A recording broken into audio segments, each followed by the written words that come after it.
இந்த இசையில் கொடுத்துருக்காங்க. எனக்கு வந்து எப்படியாவது யாழ்ப்பாணத்துக்குன்னு ஒரு இசை இருக்குமா, யாழ்ப்பாணத்துக்குன்னு ஒரு சத்தம் இருக்குமா, அல்லது ஈழத்துக்குன்னு ஒரு சத்தம் இருக்குமான்னா அந்த அந்த இசை வந்து கேட்டு வந்திருக்கு. நன்றி. ஸோ நான் இனி ஒவ்வொரு நடிகர்களாக அதனால சொல்லலை.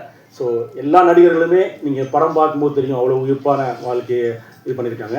இப்போ நீங்கள் இந்த பாட்டை பாடியிருக்கிறது வாகீசன் ஒரு ஈழத்தை சேர்ந்தவர்.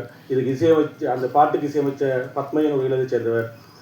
அதில் பாடியிருக்கிற எல்லோருமே ஈழத்தை சேர்ந்தவர்கள். நிறைய ஈழத்தை சேர்ந்தவர்களும் தமிழ்நாட்டை சேர்ந்தவர்களும் இந்த தேசத்தை சேர்ந்தவர்களும் இணைஞ்சு ஒரு கதையை உயிர்ப்பாக கொடுத்துருக்கிறோம்.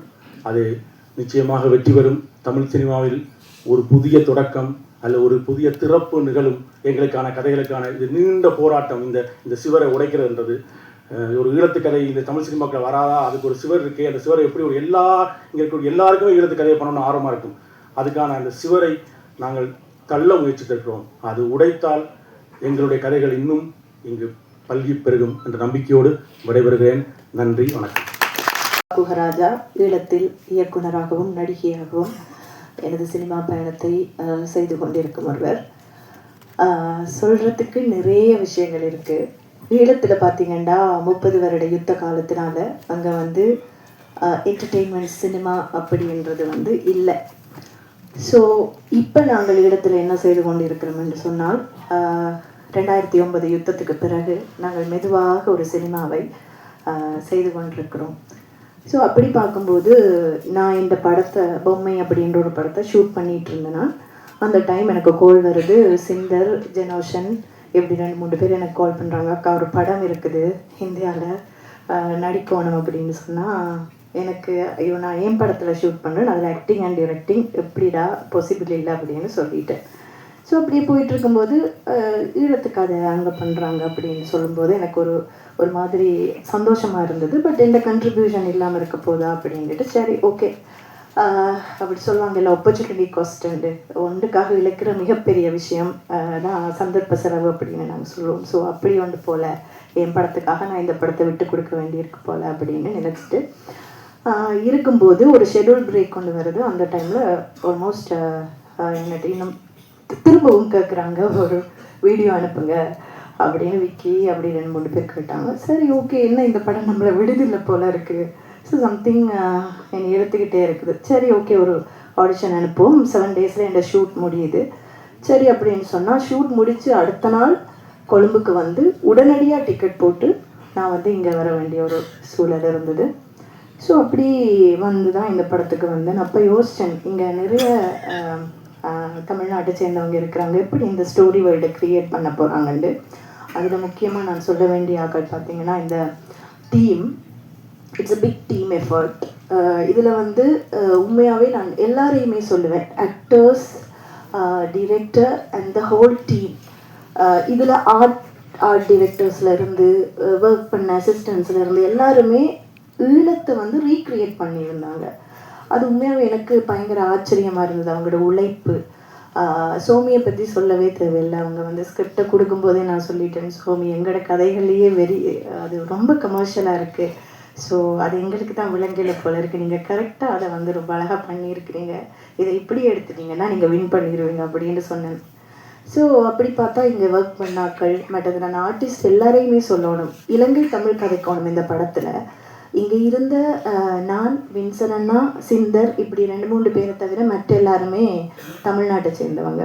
அவங்களோட உழைப்பு அவ்வளவு இருந்தது. எழுதி வச்சு ஒரு ரெக்கார்ட் பண்ணித்தாங்க அப்படின்னு கபிலா அம்மா இன்றைக்கு வரையில. ஸோ அவங்கள்லேருந்து எல்லாருமே அவ்வளோ ஒர்க் பண்ணினாங்க. செட்டில் வந்து எப்பயுமே என்னட்ட ஒரு காக்கா கேளுங்க அப்படின்னு. ஸோ நானுமே நிறைய சந்தோஷமாக இதில் ஒர்க் பண்ணியிருந்தேன். ஆக்சுவலி ஒரு ஏடி மாதிரி சீன்ஸ் ஷூட் பண்ணுறதுக்கு முதல்ல எல்லாரோட லாங்குவேஜையும் ஒருக்கா பார்த்து அப்படி செய்தது உண்மையாகவே மனசுக்கு ரொம்ப திருப்தியாக இருக்குது. என்னடா பாலு மகேந்திரா சாரை நீங்கள் கொண்டு வந்துட்டீங்க, எங்களுக்கு கிடைக்கல.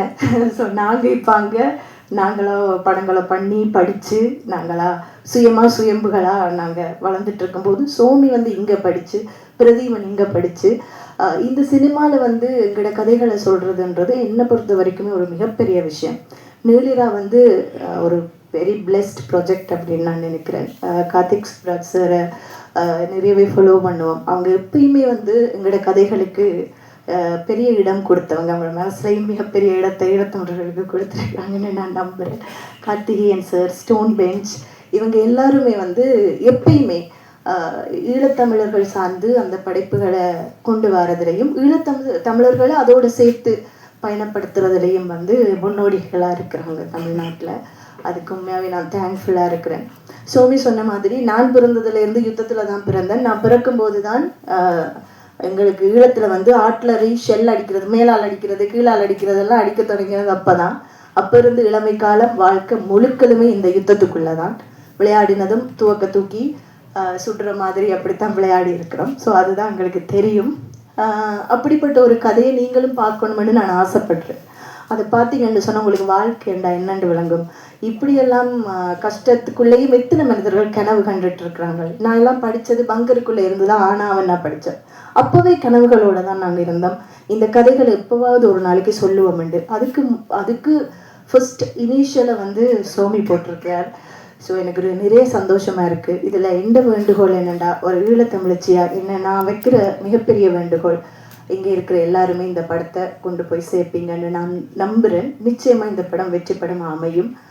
ஏன்னா இது நிறைய பேரிட கனவு, ஒரு ஆளுடைய கனவு இல்லை, நிறைய பேரிட கனவு. நிச்சயமாக அது சாத்தியமாகும். ஸ்டோன் பெஞ்சுக்கு நன்றி. சுவாதி, சித்து எல்லாருமே பயங்கரமான எஃபர்ட் போட்டிருந்தாங்க. வின்சன் அண்ணா, நாங்கள் எல்லாருமே அந்த வாழ்க்கையை செட்டில் வாழ்ந்த உண்மையாகவே அது மாதிரியே தான் இருந்தது எங்களோட ஷூட்டிங் லொக்கேஷன்ஸ். அவங்க எல்லாருமே நிறைய எஃபர்ட் போட்டிருந்தாங்க இந்த படத்துக்கு. ஸோ தேங்க்யூ வெரி மச் எல்லாருக்குமே. எங்களோட கதைகளை கொண்டு போகிறதுக்கு இவ்வளவு தூரம் உழைச்சதுக்கு கோ டிரெக்டர்ஸ், மற்றது டீம், அசிஸ்டன்ட்ஸ் எல்லாருக்குமே நான் தேங்க் பண்ணுறேன். பிரதீபனுக்கு ஒரு மிகப்பெரிய தேங்க்ஸ், பியூட்டிஃபுல்லாக இதை பிக்சரைஸ் பண்ணதுக்கு. Thank you very much. நன்றி. வணக்கம். ஆங்கராக இங்கேருந்து நிறைய பேசியிருக்கேன். எனக்கு என்ன பேசுறது தெரியல, கொஞ்சம் ஆங்ஷியஸாக இருக்குது. But first of all thank you so much stone bench, Karthik Subbaraj sir and Somi sir. ரொம்ப ரொம்ப நன்றி. அந்த ஸ்லாங் வந்து ரொம்ப துல்லியமாக கஷ்டமாக இருக்கும், நம்ம பேசுனது கிடையாது அப்படின்லாம் வந்து ரொம்ப டிஃபிகல்ட்டிஸ் இருந்தது. பட் எங்களை ட்ரஸ்ட் பண்ணி என்னை வந்து அந்த தமிழ் டப் பண்ண விட்டதுக்கு முதலாவது ரொம்ப ரொம்ப நன்றி சார். எனக்கு ரொம்ப ஹாப்பியாக இருந்தது. ஏன்னா நான் கேட்டு அடம் பிடிச்சி வாங்கினேன், எனக்கு வந்து நான் டப்பிங் பண்ணுறேன், அது உங்களுக்கு செட் ஆகலைன்னா நீங்கள் வேறு யாராவது மாற்றிக்கோங்கன்னு சொல்லிட்டு என்னை ட்ரஸ்ட் பண்ணதுக்கு, மொத்த படத்துக்குமே என்னை ட்ரஸ்ட் பண்ணதுக்கு ரொம்ப ரொம்ப நன்றி. ஐயோ, தேங்க்யூ ஸோ மச். இங்கே இருக்கிற எல்லாத்துக்குமே ரொம்ப ரொம்ப நன்றி. பேப்பர் மாமா வந்து என்னோட பேரா வந்து பண்ணியிருந்தாங்க, வின்சன் சார். ரொம்ப ஹாப்பியாக இருந்தது, பியூட்டிஃபுல் எக்ஸ்பீரியன்ஸ். ஸ்ரீலங்கன் வாழ்க்கையை வந்து ஒரு கொஞ்ச நாள் வாழ முடிஞ்சதுக்கு நான் ரொம்ப கிரேட்ஃபுல்லாக இருக்கேன். ரொம்ப அழகான ஒரு படம். டெஃபினட்டாக சார் சொன்ன மாதிரி போர்லாம் தாண்டி ஒரு அதில் இருக்கிற வாழ்க்கை வந்து ரொம்ப ரொம்ப அழகாகவும் பியூட்டிஃபுல்லாகவும் இருக்குது. ஸோ கண்டிப்பாக எல்லாருக்குமே பிடிக்கும் நான் நினைக்கிறேன். இந்த மாதிரி மேலும் எனக்கு திருப்பி எப்போ கிடைக்கும்னு தெரியல. ஸோ வந்து தமிழ் பேசுகிற பெண்கள் ஹீரோயின்ஸ் வந்து கொஞ்சம் கம்மியாக இருக்காங்க, முன் வர மாட்டாங்க அப்படின்னு சொல்லி நிறையா வீடியோஸ்லாம் நான் பார்க்குறேன். நான் நல்லா தமிழ் பேசுவேன், நான் நல்லா எஃபோர்ட் போடுவேன். எனக்கு இந்த ஸ்டேஜை யூஸ் பண்ணி நல்ல வாய்ப்புகளும் வந்து நான் கேட்டுக்கிறேன். எனக்கு இந்த வாய்ப்பு கொடுத்ததுக்கு இங்கே உட்காந்துருக்கிற எல்லாத்துக்குமே ரொம்ப ரொம்ப ரொம்ப நன்றி. Looking forward to work more films. நிறைய வாய்ப்புகளுக்காகவும் கனவுகளோட காத்துட்ருக்கேன். Thank you so much.